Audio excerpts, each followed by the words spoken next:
ভাষায় বলতে চাই, আপনারা যদি ভাবেন 10,000 পরিবার আহত দেখে হসপিটালে ভর্তি আছে দেখে আপনারা যে ইচ্ছা করবেন, সেটা কখনো সম্ভব হবে না। আমরা রক্ত যখন দিয়েছি, জীবন দিতে প্রস্তুত আছি।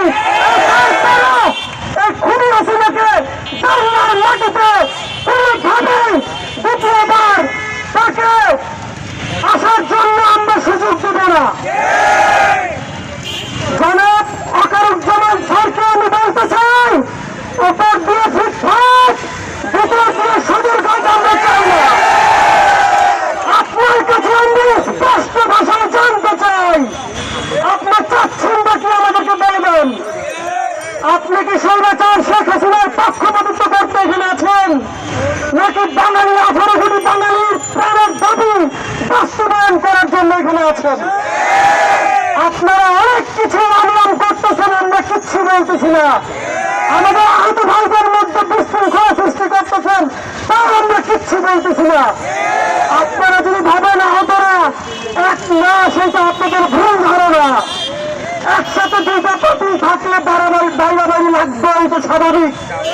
কিন্তু যদি আওয়ামী লীগের কথা আসে, কোনোভাবেই মেনে নেব না আমরা, ইনশাআল্লাহ।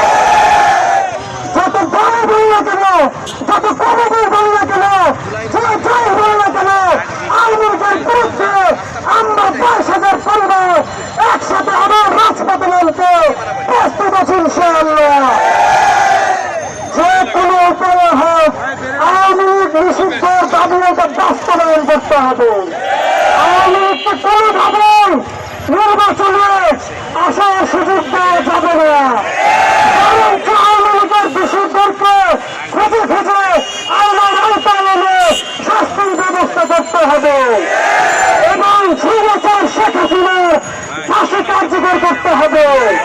এবং আমরা আওয়ামী লীগের আমরা যারা এখনো বিভিন্ন প্রতিষ্ঠানে আছে, তাদেরকে ছাড় দেওয়া হবে না।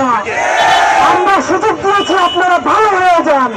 যদি আপনারা তলে তলে ট্রেনকে চালানোর চেষ্টা করেন, ভারতের রুয়ার এজেন্ডা বাস্তবায়ন করার চেষ্টা করেন, আমরা কোনো রকম সুযোগ দিব না, ইনশাআল্লাহ। এই জন্য আমরা আছি, আপনাদেরকে বলবো আপনারা সতর্ক হয়ে যান এবং সাবধান থাকেন। এটাই আমার বক্তব্য।